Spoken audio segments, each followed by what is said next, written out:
On this edition of the NESN Red Sox podcast, we'll break down the Red Sox winning streak and determine whether it's time to finally appreciate Boston's historic first half. And we'll dish out first half awards for the Red Sox as well as the rest of baseball. And we'll talk All-Stars, snubs, bad picks, whether the All-Star game needs fixing, all that good stuff.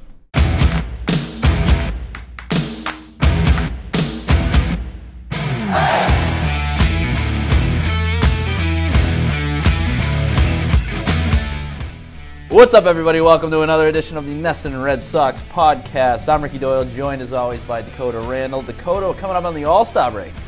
Yeah. We're about halfway through this thing. Actually, well past the halfway point. Yeah. But coming up on the old Midsummer Classic. So we'll... supposed to be an exciting time, but we'll get into whether it actually is or not. But so we'll get into some first half awards, first half just... Bums. We'll go the other direction with it. But so really just an assessment of the first half. But I think it would be nice if we did start with what's going on right now in the moment, though, with this Red Sox team, which is they're winning at a pretty good pace right now. Right. 7-game winning streak. Obviously, several of those coming against bad competition. All of them. Yeah. It depends, I guess, on how you view the Nationals, but they've been pretty meh. Not good This year. The Royals obviously stink. And then the Rangers stink as well. So really just beating up on the bad teams, which goes back to, it's kind of been a theme all year. They've taken care of business against these garbage opponents. So maybe we shouldn't be too surprised. But is it, we have sat here on several occasions when they've been beating up on these bad teams and kind of nitpicked. At what point, though, do you kind of appreciate the first half run that they're on? Because it's historic at this point. This is something we haven't seen from a Red Sox team in the past. Right. Honestly, for me, it's still hard to really view it for what it is. I know they have been playing great. It's one of the best first halves in Red Sox history. I don't know, is it the best first half? I'm not sure. Just for a little context, so right now as we record this, which is Tuesday, going into Tuesday night games, 63-29, 2.5 games ahead of the Yankees, best record in the majors. Only 3 Red Sox teams have topped 100 wins, the last coming in 1946. This team right now is on pace. This team's on pace for about, I think it comes out to about 110 wins, like that ballpark. Yeah. Is it sustainable? I don't know. We'll figure out when you get into September and get past the dog days of summer. Right. Get and the to competition September, ramps October. up a bit too. Competition ramps up. Games become more important. Things like that. But by several measures, it's been an impressive, consistent run. They haven't lost more than 3 games in a row all season. Right. But I think at the end of the day, the worst month really was like May, and even then they went, I believe it was 18-11. So right. Very consistent. Right, and it has been. They have been consistent.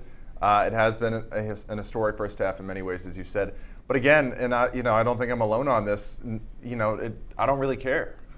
I do care because it's great. The Red Sox are good, and you want to see them play well. But again, all this does is increase the belief that they should get to the playoffs and win. And for me, it's going to be hard to really buy in, and I think it's hard for a lot of people to buy in until they prove that they can win in the postseason.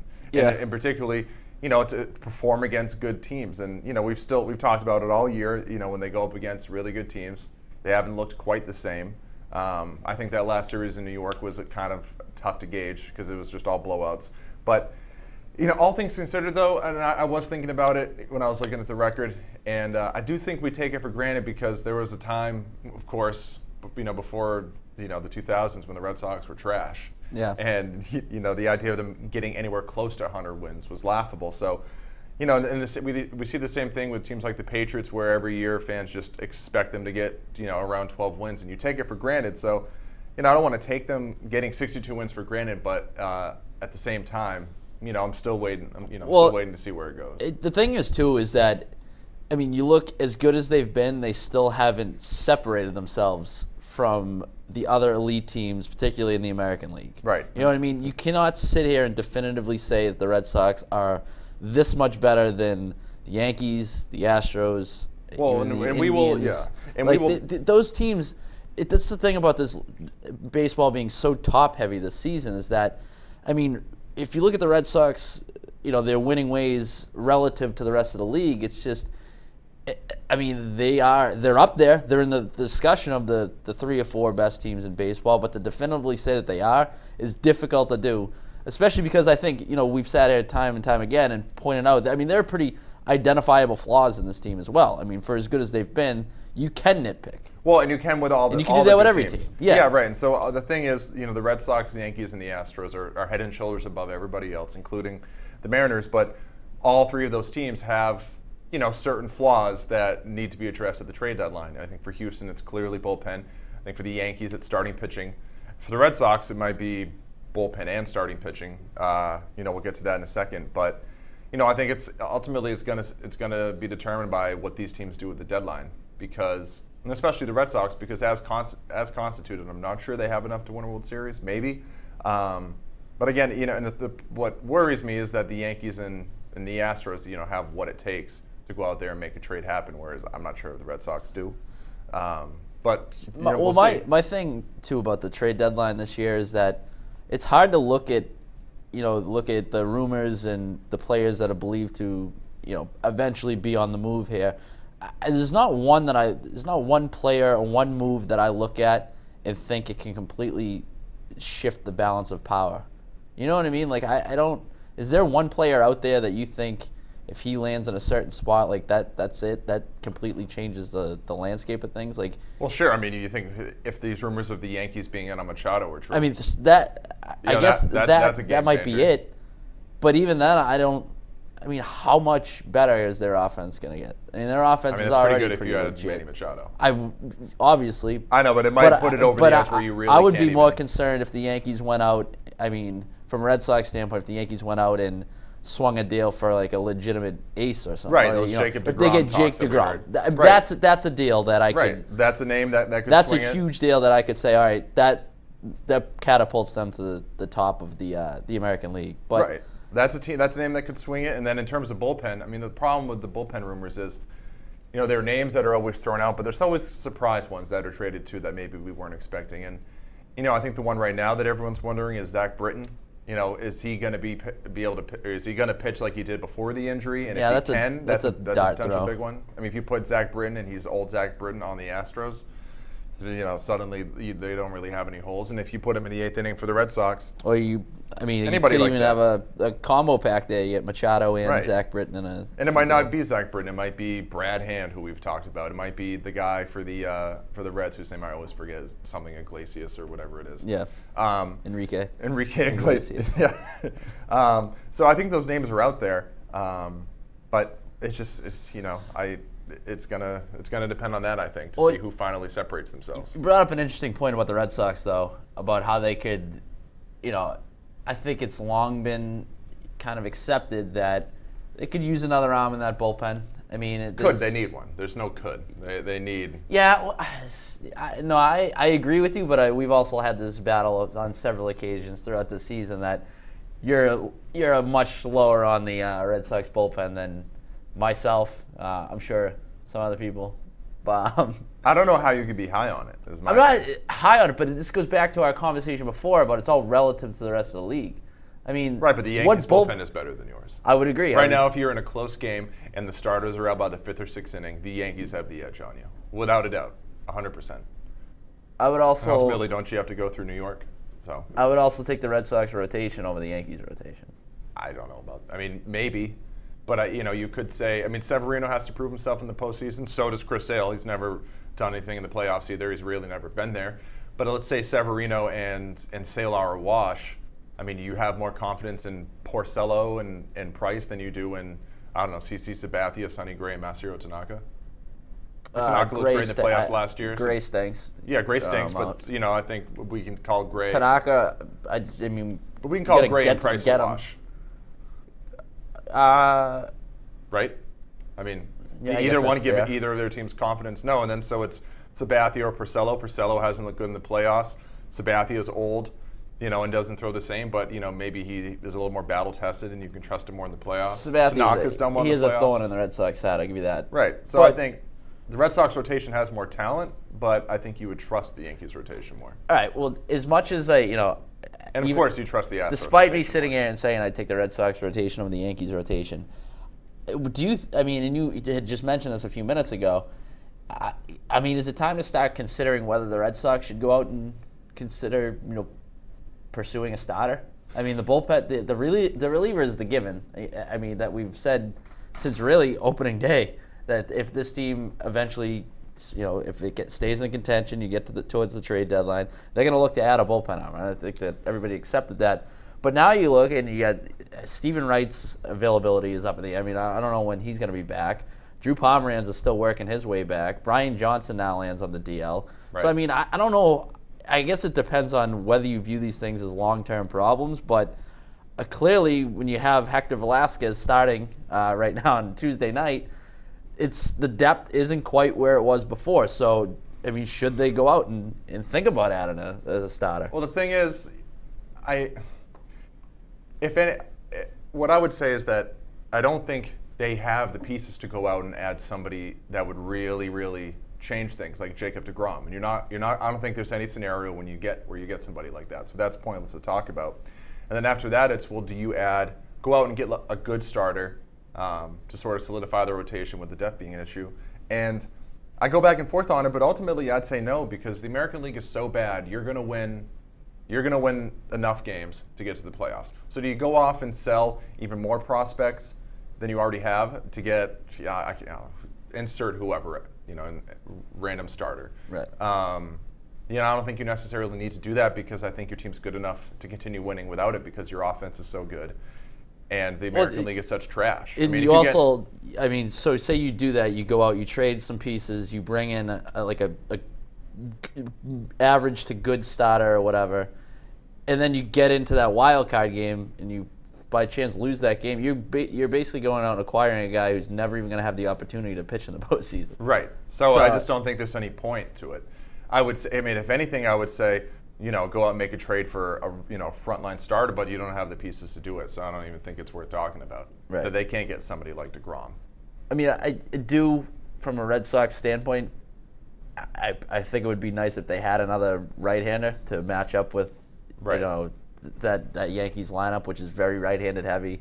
And you look at the numbers across the board, first in home runs, OPS, WRC plus, by really every measure against lefties this season. I mean, you just look, all their biggest sluggers are right-handed. Right. So the other thing you have to realize, continue. No, if you're the Red Sox and you're trotting out a very left-handed heavy rotation, it's a tough matchup.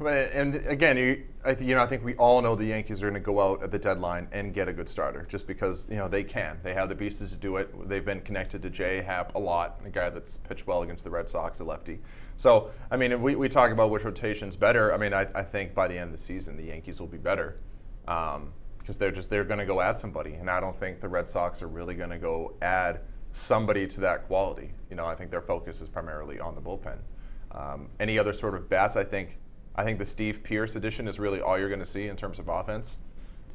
It's worked out well so far. Other than that, they can, if they really want more depth offense in September, they're going to have Adam Lind and Brandon Phillips probably getting called up. So I don't think they're going to add a bat. They don't have the pieces to get a frontline starter. I think getting an end of the rotation starter is pointless. So really, I think they're just going to go after Steve Pearce is going to he's going to end up playing a lot. Should be an all-star. He's going to end up playing a lot. He's going to be that guy that you look at the end of the year and you're like, holy crap, how did this guy play as much as he did? Well, I think he's just going to play against lefties primarily. But I just think one thing will lead to another, and he's going to end up playing a lot more than we anticipate. Right. And maybe production dictates that. I don't know, because the way he's playing right now, it's hard to take him out of the lineup. Right, and it's the way he's playing. How can you leave Jackie Bradley in the lineup? The way Steve Pearce is hitting. And clearly, DH Steve Pearce and put Martinez in the outfield. And then put, obviously, whatever you do with Betts and Benintendi. It's pretty clear they brought him in to address the struggles against lefties. He's got a very defined role, but why put a ceiling on that role, you know what I mean? The guy continues to produce. So, I think your best lineup right now is him at DH. And then hopefully, you put Martinez in the outfield, hope for the best. And, not have Bradley in the lineup every day. But we'll see what they do. One more thing I do want to touch on before we get into we'll dish out some first half awards and things of that nature. The Christian Vasquez injury, looks like he's going to be out for about 6 to 8 weeks. I don't know, you look at this as a bigger opportunity for, well, first of all, I think the the gut reaction when you see him go down is like, all right, this is Blake Swihart's time to finally get an opportunity here. Although you could have said that about the once Hanley Ramirez was released too, and it still has been kind of the same old song and dance. So I guess this is the question I think is one that's worth addressing, is that, Vasquez being down for the better part of 2 months or whatever, is this a bigger opportunity for Swihart to now finally assert himself as a meaningful piece of this roster, or is this a bigger opportunity for Sandy Leon? In the spirit of the question, I think it's Leon because, I think if Leon goes out here and plays well for the next 8 weeks, he could prove himself to be a legitimate starting catcher in the big leagues, which sets him up for a big contract and to go, maybe go somewhere else, I don't know, and have a more consistent role. But honestly, I think it's a bigger opportunity for the Red Sox as a whole. I think that's who has the big opportunity here. Because if Blake Swihart comes in and plays well, either one, you think about him maybe finally being more of a regular catcher on this team, but more so, you need him to play well and raise his value before the deadline. Like this, it isn't. I don't think this is. I mean, obviously, you don't want to see guys get hurt, but it might be a blessing in disguise because now, hopefully, Blake Swihart, this is kind of the last chance to go out there and show what he can do, prove if he can be a legitimate, productive catcher on the big league level, and then hope to get something for him at the deadline if they are going to trade him. They might not now because you need the catching depth going forward. Yeah. So they might not trade him, but it doesn't still feel like they're not fully committed to giving him a significant chunk of it's like I weird. Get the sense that I'd be curious to see with if he's in the Vasquez lineup down, tonight, they're willing to just really ride on the shoulders of Sandy Leon. Like it's not going to be the type of time split that maybe some people are expecting. It feels like you're going to get a heavy dose of Sandy Leon and then maybe Swihart sprinkled in. And it's just weird because Swihart can change that if he plays well. Right. But I mean, I would like to see him have more of an opportunity behind the plate because if you're not playing him right now as a decent chunk of playing time at catcher, I mean, what kind of message does that send to the rest of the league when you're getting into these? Well, they've already sent that message. They've already sent that message. True, but it has not come to. They don't want him catching. I think, to an extent, because now it's. Oh, he said it. He went on the record saying, we don't. That he has gone right out and said that they don't plan to use him as a catcher. They like the other guys at catcher more. Yeah, but now you don't have any other option. Now you don't have two guys to fall back on. Right, but if they had any confidence in him at all, you would have seen him more than one game at this point. I would agree, but now I think it's just. The other teams know that. The other teams aren't stupid. Like they know, they look at it and go, the Red Sox don't think the kid can. I'm just saying now if you don't use him as much, it's not like you don't have the preference argument, I guess, to fall back on. Like you can't mask it now. Now it's just completely out in the open. Like if he's not playing. All right, it's pretty clear that they don't like what they've seen from him behind the plate. I'd be curious to see if he starts tonight because I think a lot of people expected him to play last night, first game back from the road trip, and he didn't. Maybe tonight with Hector Velasquez on the mound, maybe Swihart will get a start behind the dish. But you're right, it'll be interesting to see if they go full platoon or if it's really Sandy Leon, the starter, and Swihart sprinkled in lightly. I think either way, when Vasquez gets back, he's still going to see a pretty sizable timeshare between those two guys. But Leon's been the better catcher this year. Right. I mean, you know me, I'm not particularly high on Vasquez, but the thing about Vasquez is like, man, I don't. Maybe this is just me, but like even the defensive, he used to like jump off the page. You know what I mean? Like jump off the screen defensively, and that hasn't really been there. And part of that is guys don't run on him anymore. It's true. That's part of it. Is teams don't even test him. I mean, I'm not even saying from like a just. Right, he used to pop up out of the crowd. He's not neutralizing the running game like Yadier Molina. You know what I mean? Like they'll still. But you are neutralizing it if the other teams aren't even willing to try. I don't know. But I agree with you in terms of jumping off the screen. Like he used to be popping up out of his crouch and firing it all over the diamond. Right. And maybe he doesn't do that anymore. Maybe they told him to cut doing that. I don't know. And then obviously his bat has regressed this season. So. But they're committed to him long term, so he's not going anywhere. It'll be interesting. It's just because you look at Leon, and he's just been basically sales guy. He's been Porcello's guy. Vasquez has kind of been Price's guy, but I think Leon cut him once and it was like the complete game for Price. So I don't know. It gets into who guys like pitching to more, and what the hell do I know? I'm not in there, but I don't know. It just strikes me as an opportunity for, like I said, Leon to kind of cement himself as a little bit of a number one. Right, because if he plays really well here, when Christian Vasquez comes back, I mean, Sandy Leon might be the primary catcher. You know, if he hits well and he keeps playing well defensively, I mean, he could get a bulk of the time once Vasquez is back. I mean, Vasquez is having a rod put in his pinky, and he's going to be out for 8 weeks. Yeah. You know what I mean? What do you expect him to come back and just start tearing it up? Probably not. So we'll see. All right. Let's get into some first half awards. I do want to look at the league as a whole too. So at this point, you want to do Red Sox first? Let's focus on the Red Sox, and then we'll kind of transition into talking about Major League Baseball as a whole. Before we'll get into the All-Star game, things like that. But all right, let's just start off real top level. This team has obviously 2 legitimate American League MVP candidates. Right now, who's your MVP from a Red Sox standpoint? For the Red Sox? Red Sox MVP. JD Martinez. And maybe it does overlap with the MLB. Time will tell. We'll get to that later. Right. No, I think it's JD Martinez. And really just he's further cemented it over the past few weeks. He's been on fire. But I mean, the guy's been absolutely ridiculous since he got here. I mean, he's hitting .331 with 28 homers and 77 RBI in the first half. I mean, that's huge. Huge production.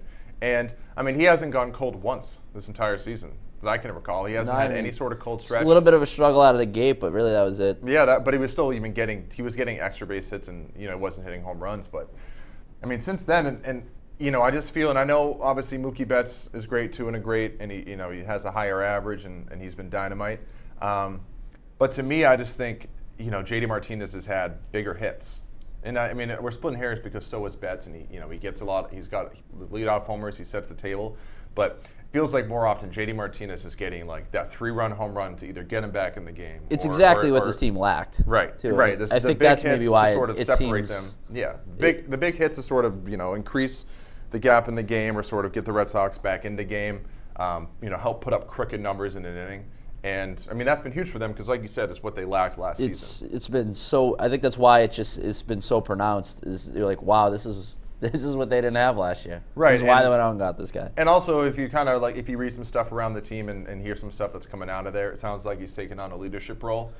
Which is surprising he's to me. taking Devers under his wing, and it doesn't necessarily surprise me. If you I'm not shocked, but he struck me as just a very quiet guy, I guess. Yeah, but he's got some opinions, and if you read his interviews, I mean, he's pretty vocal about how much he basically hates Major League Baseball for the way they snubbed him in the home run derby, the way they hair across his ass. Well, it's yeah, great, though. He's got a hair across his ass about Stanton getting all the love and it is getting great. all the money. I mean, and so whatever works. It stands to reason that he probably took that into the clubhouse and sort of maybe helps the team get a chip on their shoulder for everyone slighting them and expecting them to fail. But it sounds like he's taken on a leadership role. He's been their best offensive performer. So yeah, I mean he's. I'll go with Mookie in this one. And you wanted to go Martinez. No, not necessarily. Because I still do believe that just the way Mookie impacts the game, both defensively and on the bases. I mean, I think that's a pretty big ingredient as well. That to go along with the offensive production, which has been obvious. The one knock I have on Mookie is it's the time missed. You know what I mean? It's the time missed. Can't really hold that against him, but it's true. Well, it's just, I mean, the DL stint, and that's kind of a, if we were comparing and contrasting these two guys, that's certainly something that works in Martinez's favor because he was forced to carry a little bit more of the load, but he's also had a few instances of being, some downtime here and there. So I don't know. I just think, like I said, at the end of the day, I'm going to roll with Mookie on the fact that just the other phases of the game, things that you don't necessarily see in the offensive numbers, not going to show up in the slash line, I guess. Right. But can't really go wrong either way. And these guys clearly are going to be in the American League MVP discussion, which we'll get to. But let's move on from a Red Sox standpoint. Biggest surprise? What is just totally knocked you socks? Biggest surprise for me, easily Mitch Moreland, because if you would have told me at the beginning of the season that through 90 games, Mitch Moreland would be hitting .283 with 11 homers, 4 triples, 15 doubles, and getting regular time at first base because Hanley Ramirez was released, and that Mitch Moreland would be on the All-Star team. I'd tell you were a complete lunatic. Yeah. And I think most would. I, for one, like I was, you know. I mean, there were a lot of moans and groans. I was moaning and groaning it. I complained about that re-signing. signing, and Which wasn't really a knock on Moreland. Like, I think everybody kind of accepted he's a fine player. He had a fine season last year, but right. It just came after the Stanton trade, yeah, so everyone was bummed. You want a little bit splashier of a move. But to me, he's been one of the best players on the team. One of the key contributors, an actual middle of the order presence, and to me that I did not see that coming. So Mitch Moreland. First base in the American League, trash this season, by the way. Hot trash, hot garbage. But a well-deserved All-Star nod. I'm gonna kind of piggyback on that, basically saying the same thing. But the release of Hanley Ramirez, it was my biggest surprise. Like I said, goes along with Moreland being as good as he has been this year. That kind of allowed him to make that move. I was just curious how they were going to approach that contract situation, the vesting option for next year, with the whole, certain number of plate appearances to get to that option. And then for them to cut ties as early as they did, especially with Hanley performing well in April, them having a need against left-hand pitching. So it was a little bit of a surprise. Really a major surprise, I guess. But so I'll roll with that. Yeah, I mean, again, if you would have told us before the season that that's how Hanley's tenure in Boston ended, how everything was going to shake out. Pretty low on the list of expectations. So yeah, no, that's pretty surprising. So all right, for as good as things have gone for the Red Sox this season, there's always going to be some things that could go a little bit better. So what's the biggest disappointment? Who needs to turn things around in the second half? I'm not going to go with someone who can turn things around in the second half because they can't. My biggest disappointment is Carson Smith. Yep. For two reasons. One, going into the season, you were hoping him and if Tyler Thornburg came back, that Kimbrel, Carson Smith, Tyler Thornburg, that would be your bullpen, and it would be a good enough bullpen, to lead you deep into the playoffs because how good Carson Smith was before the injury, and we all just kind of expected him to come back and be that same guy. He was not that same guy when he came back, and then obviously his season ended because he got ticked off through his glove, popped his shoulder out, blamed it on Alex Cora pitching him too much. So not only did he not turn out to be as effective as you want, but he also turned out to kind of be, not a very likable player because throwing your manager under the bus. And even, they asked Cora about it afterwards, and he was like, "No, I don't agree with anything he said." Yeah. And I just think overall, just everything that Carson Smith became this season was pretty disappointing because he could have had a big role in this team. And so hard to argue with that. You can even throw Tyler Thornburg into that discussion a little bit too, just because you haven't gotten anything from thus far, and that thing just lingered for so long. That's to be determined. But he's back now, so we'll see how that all shakes out. I'm gonna go with Drew Pomeranz. Neither of us went with Jackie Bradley. Yeah, but I mean, I think felt because like you kind of know what you're gonna get there. There was I knew going into the season that there was a distinct possibility that you were going to get stretches like that. And I'm still not ruling out a stretch in which he gets really hot in mid-August. So mine is Pomeranz. You're talking about a guy who won 17 games last year. He saved them at several times. Now it's just the rotation on the whole has been very, very good. But you just look and you think about how much better it could be if Drew Pomeranz was pitching up to his capability. So I mean, they'd be on a 120-win pace. Yeah, no kidding. Just his whole situation, I think that's been a little bit of a letdown. And also, it's got to be a letdown from him personally because it's certainly going to impact his free agency. Right. So, if he would have come here and pitched well during his time here, he could have gotten a big-time contract. Oh, yeah. And he's nowhere in line to get that now. So what's been most entertaining about this team?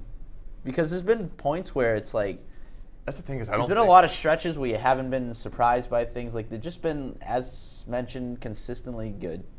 Yeah, I don't think anything's been a particularly entertaining storyline. I guess I kind of have two, not to cheat, but one is just the resurgence of power, like power back in the lineup has been fun to see.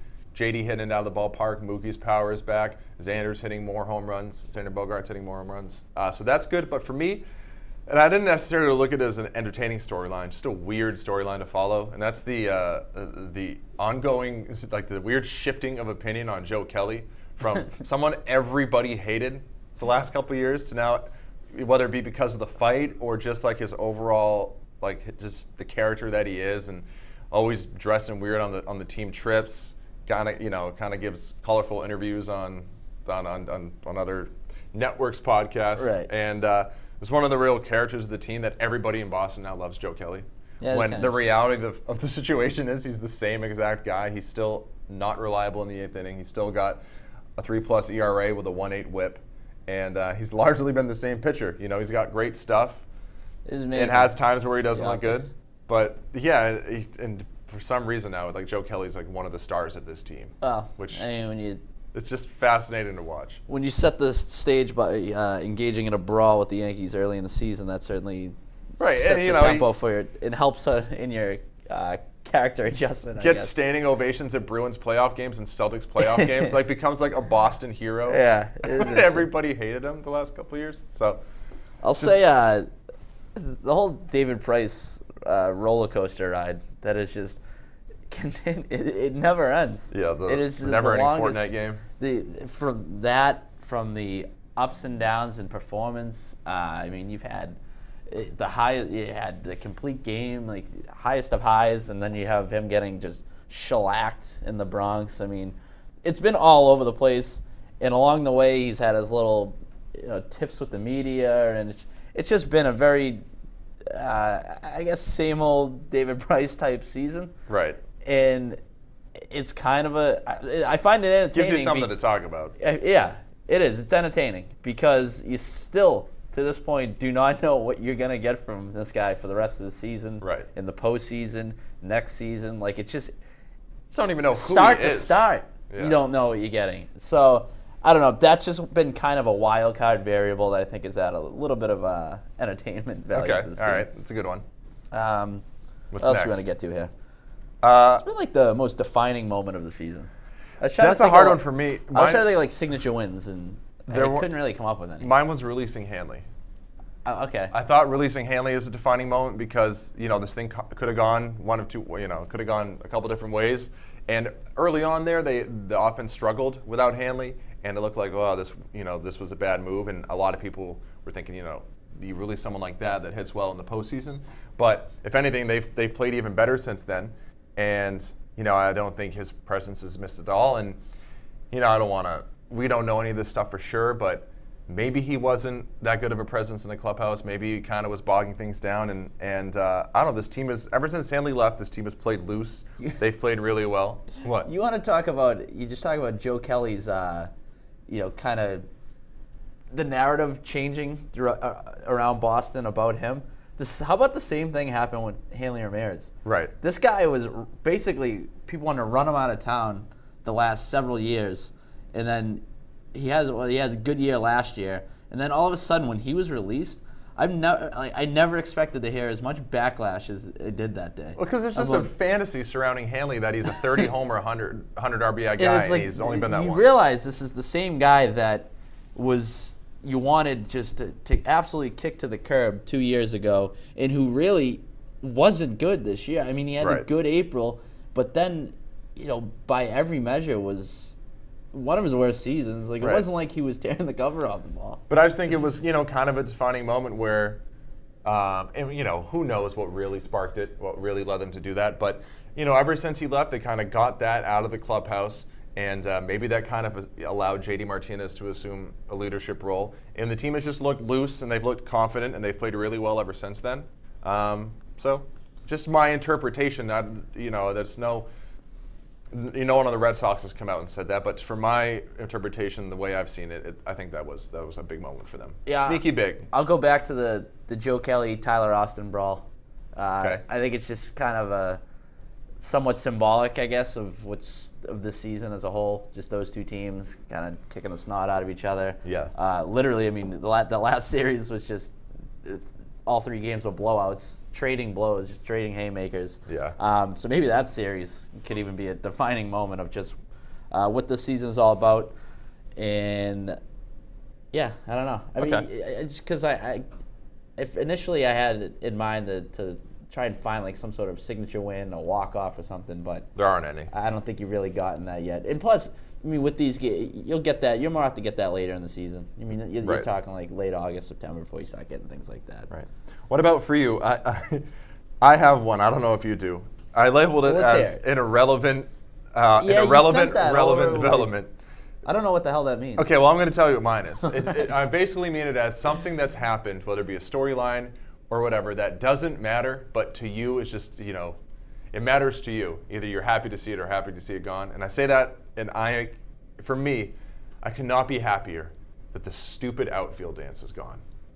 Okay. That, for me, is a development that means nothing, but is relevant, because I just thought it was dumb. And if you really want to get grumpy about it, to say, what are you dancing for? You haven't won anything yet. Yeah. And I just thought it was stupid. And I thought their decision to nix it in spring training was a good call. And I'm glad to see it hasn't been replaced by some other dumb charade. Right. So that's mine. I don't even know if you have one, but that was one of my favorite things of the first half is no more outfield dance. So I had to get it in there somehow. No, I think that was played out. It was bad. I'm glad that we all moved on from that. How about win, dance, repeat? The infatuation with hair. With hair? Andrew Benintendi's hair. Yeah. I get it. It's a good flow.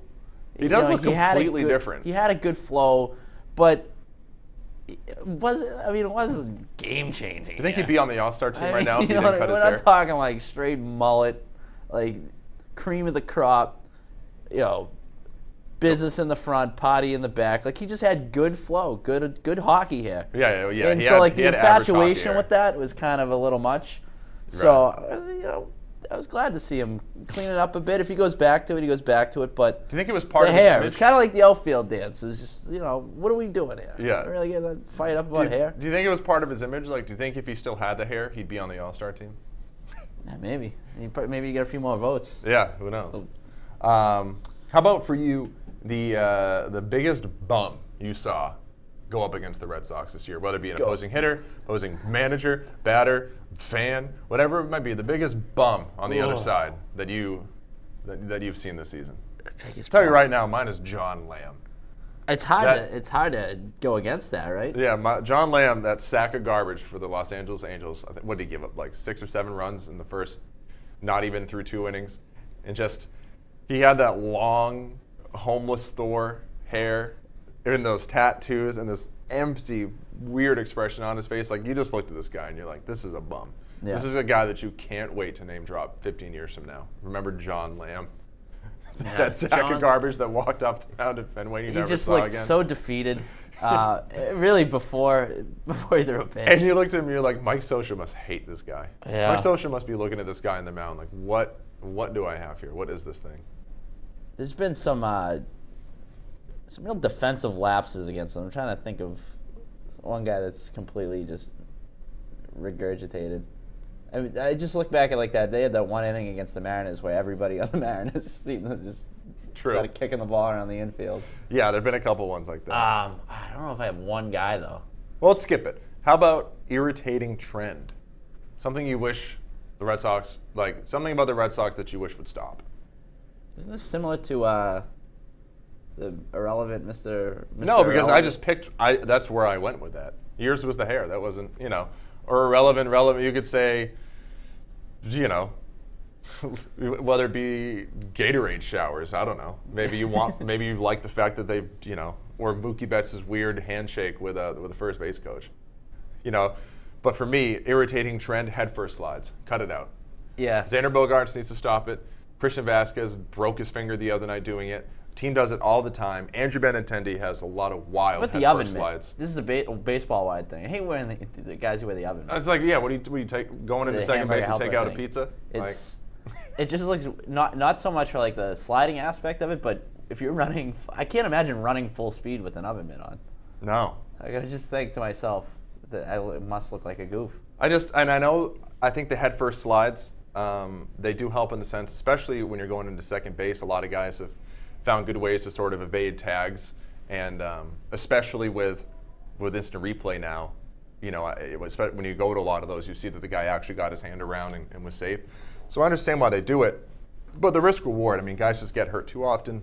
And Xander Bogaerts, you're just waiting for it to happen. And Christian Vasquez got hurt, so something I wish they would stop doing. I got Stop the head first slides. All right, well, before we move on I want to talk about the league for a little bit, but give me a bold second half prediction here.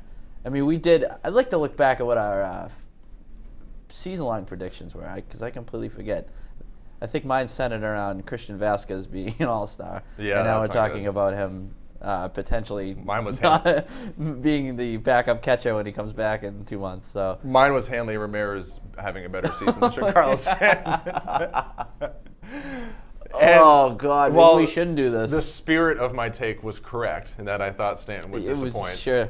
But the spirit. The spirit was correct. I'm not going to concede total defeat in this one. Well, what do you got for the second half? The Oakland Athletics will make a major deadline acquisition and get the second for a Red wildcard Sox. spot. Red Sox prediction. I thought you said the league.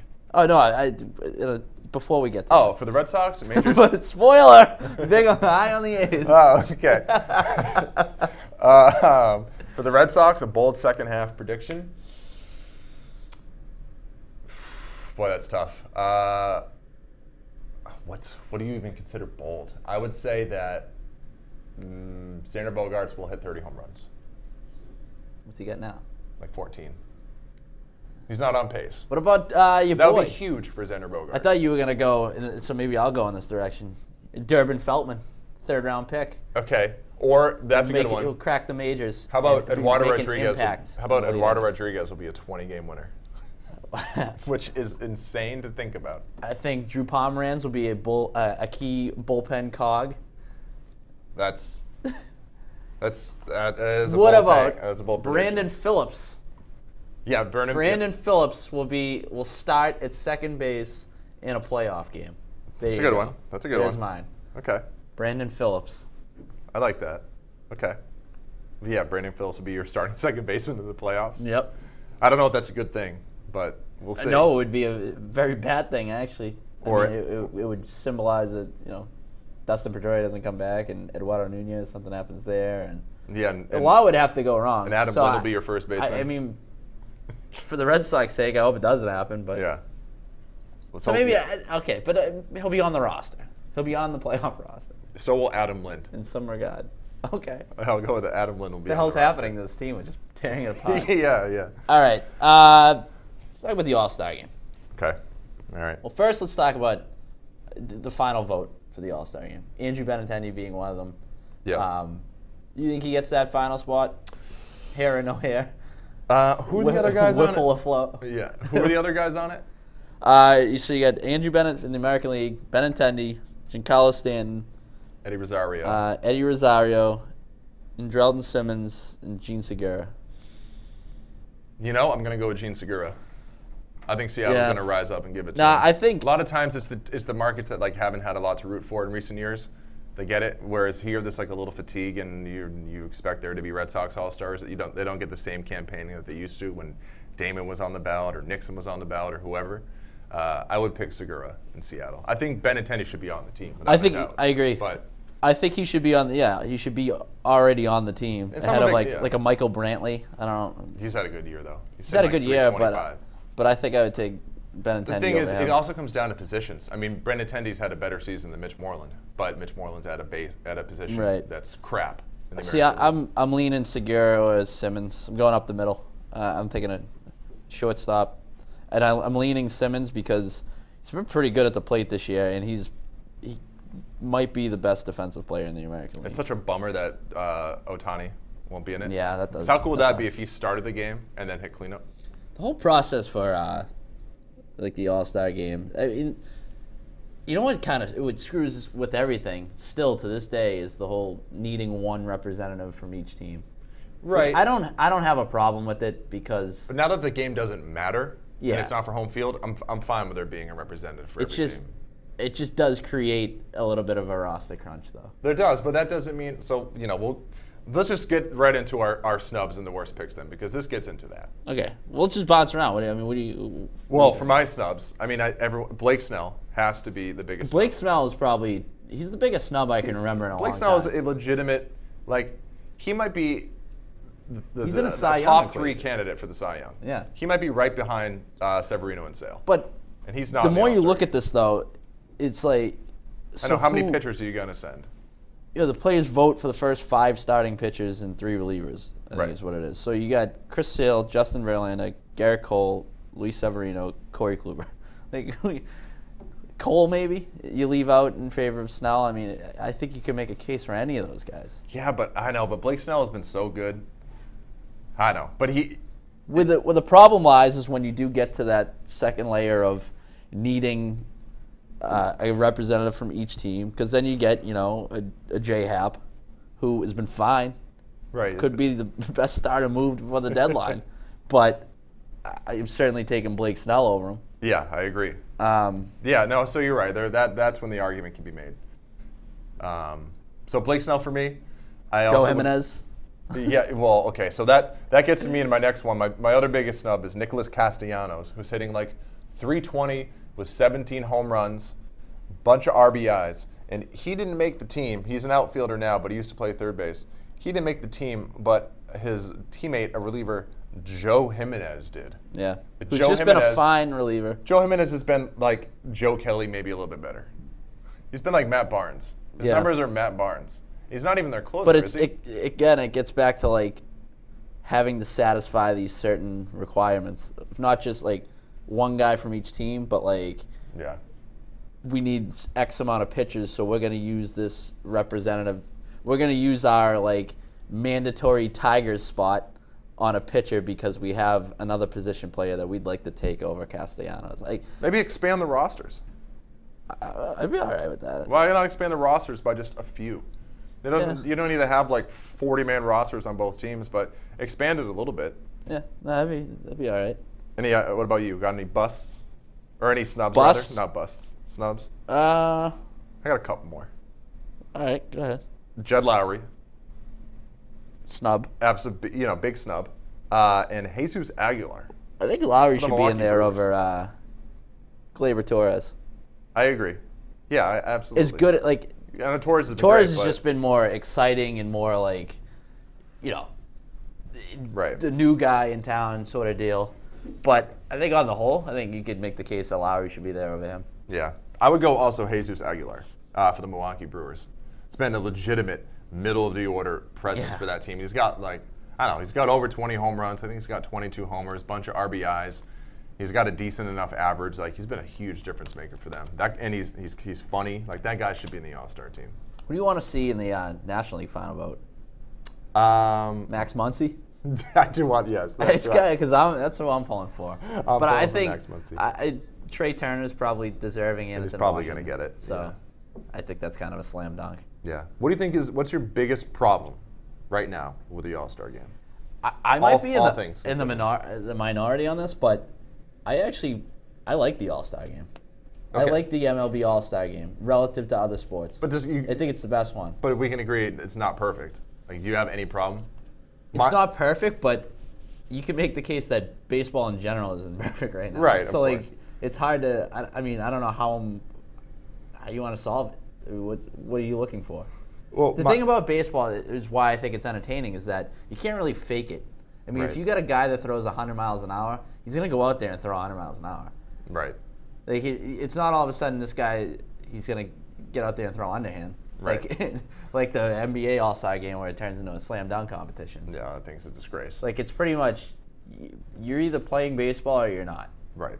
My biggest problem is the voting in the sense where the fact that the players still send their votes in an envelope weeks before the All-Star game is ridiculous. Well, that's the issue. 2018. That's why a guy like Blake Snell gets snubbed. Right. Well, it's 2018. How did the players, like one specific day, whether it be a couple, right this week or something, they go on their iPads and then MLB sends them some sort of online ballot or whatever it is, and they do it then. That way it's the most up-to-date and fair. It's only 2018. Yeah, I don't understand why are we doing this with envelopes? Why does everything in baseball have to be archaic? Doesn't make sense. I don't know. I think maybe what they should do. And this was Mookie Betts actually. I think would toss this idea out there about like maybe not. I don't know if I'd get rid of the home run derby, but in addition to the home run derby, I wouldn't mind seeing like some sort of skills challenge. Yeah. I don't think the home run derby is getting any better anytime soon. No, and it's just really that stems down. It stems from the fact that nobody wants to do it anymore. Right, and I think just the simple fact that a couple of years ago they had a good field for like a few years recently, Right, And yeah, then the all big of a stars sudden, always kind of do it once. You know, then maybe they'll mess around with it. But I think Yeah. the cat got out the bag with a few guys where, you know, I think it became apparent that it's no guarantee, but there is a chance you're going to screw up your swing. Yeah. And so, you know, a lot of the game's biggest stars that often are on the best teams, they don't want to take the chance that they go screw up their swing for the second half and you know, have a bad stretch run. And so I just don't think you're going to be hard-pressed to get the best sluggers in the game committing to that year in and year out. And I don't like the format. especially if your team's in it. I mean, it's. I always think the basically- broadcasting of it is really boring. I don't know, ESPN. See, I kind of like the new format. I thought it, but I feel like it has a shelf life. Yeah. You know, I mean, it's been the novelty of it is going to wear off at some point. I think we're on the season like 3 or 4 of that timed format, and I just after a while you're going to need to freshen it up some way because Yeah. otherwise that's just going to get stale like the previous format. Right. You know, so Well, let's talk about a skills challenge. A Okay. theoretical skills challenge, a la what they do in the I'd love to NFL, see the Pro a, Bowl, the NHL, how and the about NBA. a pickle? It just game of pickle, everybody loves a good rundown. We'll just have like a big giant pickle competition. You couldn't do that though because you could go on for 2 hours before Everybody's you finally get a guy pickle, that wins. and all the runners gonna wear oven mitts. Okay, that's the ultimate. They pickle. gave us Suicide. Was that game? You remember that? Oh yeah, how Off does the it- wall, and then if you couldn't field it cleanly, you get pegged with it as you try to touch the wall. I do remember that. Something yeah. like that. Okay, game of pickles, good. All right, what about? Okay, so I'm thinking like more serious possibilities here. Oh, sorry. Just I- poo-poo my ideas. No, I like your idea. I'll come up with a goofy one too. I don't know. Let's just throw them around. So for me, I think a good one is let's do a race around the bases, fastest from home all the way to home. Okay. We're gonna round the bases the fastest. For the Billy Hamilton Trophy. Yeah, the Billy Hamilton Trophy. Well, that's the thing too. Is it only going to be all stars, or can we include some others? No, bring other guys I mean, there. you The had other leagues do Giancarlo it. Stanton in the home run derby 2 years ago. Wasn't Right. an all-star. Right, and the other leagues do it. You have the sophomore challenge or Yeah. whatever at the NBA, and like they have different. Some sort of fielding drill. Like I'd like to see like somebody's range at shortstop. You field the ball to your left, and you got to throw it into maybe like a bucket or a net or something at first base, and you got to Okay. field the ball to your right. Maybe see somebody's. I mean, Yeah, an I'd like outfielder, to see see if Jackie an Bradley outfielder- Jr. tracking down a fly ball into the gap or something. Right. And then They probably wouldn't do it because of injury risk, but you could. well, that's the thing with all these. Yeah, but Also maybe last maybe one like died. gun it so you can get it, closest to the target at home plate. Like, They're back to the wall in the outfield. Yeah. Who has the best hose? Yeah. How about target like what they do with the shooting competition in the NHL? Like the Tommy Mansky video, basically, you're throwing it into the barrel at home plate. Yeah, that'd be good. Like the Until shooting everybody gets competition though. Tommy John. Yeah, the shooting competition in the NHL where they hit targets. You could do that with batting. Put targets all around the field and have guys. they have to- Situational hitting. Yeah, they have to like hit a certain target. Or maybe beat the shift. You got to beat the shift. That yeah. would maybe help out a lot of guys. That'd be a good one. Beat the shift. Yeah. I don't know, what else could they do? There's enough there where they could do There's a funny skills 100% competition. enough. Absolutely. And you could finish it with a home run derby. Yeah. How about the winners compete in a home run A derby? condensed home run derby. Yeah, a condensed home run derby. I like it. Cool. I think they should try a skills competition. They got to do something. Because the celebrity softball game and the All-Star game, like they're fun and everything, but there's something else they could do to spice it up. That'd be interesting. I agree. Maybe have the manager. Maybe have I don't know. Have the managers play. have every manager in the big leagues come Yeah. and play. Let's see what they can do. We have all the position players pitch and all the pitchers hit Yeah. in field. Or have like the best manager eruption on an umpire, who says the Yeah. funniest stuff. Who gets the most vulgar? Who gets the most vulgar on national television? All right, because we did the Red Sox awards, I think we should do some whip around the league. Before we get out of here, but we should we'll go rapid fire with this. Okay. All right. First half awards, MLB. We could do this during the actual All-Star break, but I don't think we're gonna be here next week. I'm not. You're not gonna be here, so we got some. So we're gonna empty it all. We're gonna empty everything that we tank. have left in the tank right now. Okay. First half awards, MVP. We already talked about the Red Sox. We're doing AL and NL. We'll do AL and NL for MVP, Cy Young, and Rookie of the Year. How about that? Okay. Well, we got some others on here. I got surprise storyline. Well, we also don't bum. have all day, Dakota. Well, we'll take long. We don't have to give our huge blurbs on everybody. I mean, nobody cares about our picks anyway. So, give your who the hell is your MVP? I have JD Martinez as the AL MVP. Really? Right now. What Yeah, about I know the case for Trout, but again, it comes down to your team's not any good. I'm one of those guys who. I know, I get awful. it. Well, okay, but we're not. They've shown who they really are. Year in, year out, the Angels don't matter, and he does it. You know, I mean, Trout's great. Don't get me wrong, and he's having another amazing season. But it's for a team that still isn't any good, and JD Martinez has made all the difference in the world on a team that might be the best in baseball. I'm saying Trout. That's boring. It's boring, but he's still the best player in baseball, and he's having maybe his best season to date. Great. So that says a lot. And also, I think the fact that you have JD Martinez and Mookie Betts on the same team, they're both going to cancel each other out a little bit. You're probably right. So what about Cy Young? I got Luis Severino for the Yankees. I'm leaning. I'll take Chris Sale. Okay. But that's another toss-up. There's about 3 or 4 guys in the American League that are a toss-up. But Yeah. I'll take Sale right now. Right now, I think it's Severino. He's in a stretch too where he is. Yeah, Chris Sale has really closed the gap in the last few weeks, but to me, Severino, start to finish, has been the most consistently dominant. That's not to say Chris Sale has. He's got the wins for whatever you think of that. Right. Wins, but yeah. But I'll go with Severino. Rookie of the Year, I think that's easy. Gleyber Torres. Yeah. Yeah. Which is a shame. I think Ohtani for a while was. Ohtani. You can make a case for Miguel Andujar too. Andujar. He's been really good, but Really, I think it's Torres. Yeah. At this I'm with point, you. we'll see how long he's out. But National League MVP. first of all, American League bum. I'm gonna go. All right. I'm going. I got 3 here because I couldn't pick one because they're all losers. Sonny Gray, bum. Robinson Cano, cheater. Miguel Sano, complete motivationless bum. So you took Sano. All right. Yeah. A demotion to Class A. I'll have Roberto Osuna on there too. Okay. And suspended all year for his That's situation, which extends obviously beyond baseball. Yeah. Absolute bum. Screw Yeah. him. Chris Davis. Chris Davis. I know that's another one. That's a terrible bum. contract. One of like the worst seasons statistically in the history of Doesn't baseball. even look like right he's now. trying. Yeah. Just goes up there with a huge chew in his mouth and swings and misses. Yeah, he I used to could do be that. like sneaky bad. Now he's, like, but it was kind obvious of bad. entertaining too because he could run into one. Now he's just bad. Right. All right. And then my biggest surprise team is the Mariners. And the storyline, the Athletics, because I think the Athletics. Maybe my biggest surprise is how bad the Central is. True. Yeah. The Indians. I mean, being it was bad. easy to look at Or not that and bad, say it but- was a second-rate division to begin with, but I didn't know it would be this bad. Yeah. My storyline is the Athletics because I like Oakland. I like the Bay clearly. Area. I like the Athletics. Let's go back to the award real quick. All right. Get the National League. NL MVP Freddie Freeman. I'm with you on that. And I think you make the case for Arenado again, but I think it's Freddie Freeman. He made all the difference on a team that wasn't expected to do anything. I think they're tied for first place, or they're right near whatever it is, a couple games ahead. Young of the team. Phillies. He's been kind of the one constant. So yeah, I agree with you on that. Okay. Although I did consider for my MVP my Cy Young pick, Max Scherzer. Okay. I think there's a case to be made there, and that's a tight one too.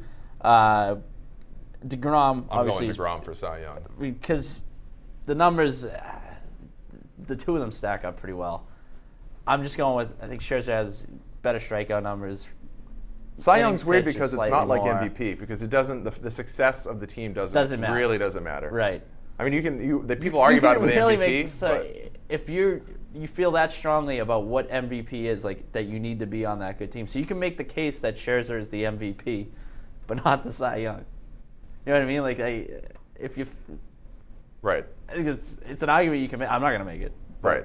I don't know. I'm going with DeGrom. What Okay, about your take Rookie of Scherzer. the Year in the NL?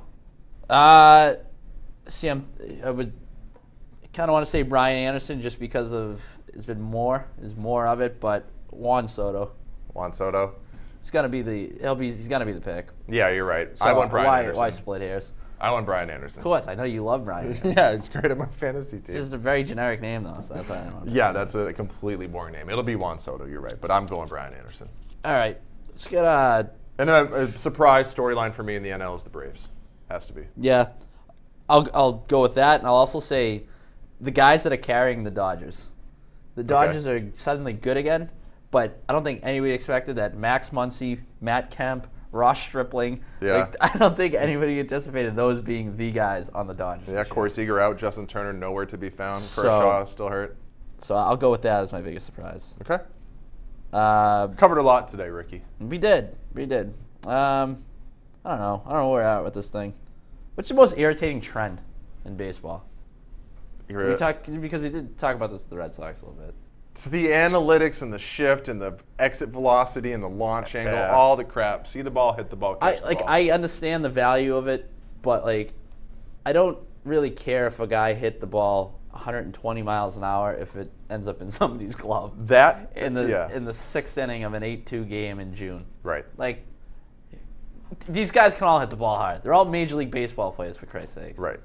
That one for me, and my other irritating trend it's a continuing trend, is players just being so adamant that the game doesn't need fixing.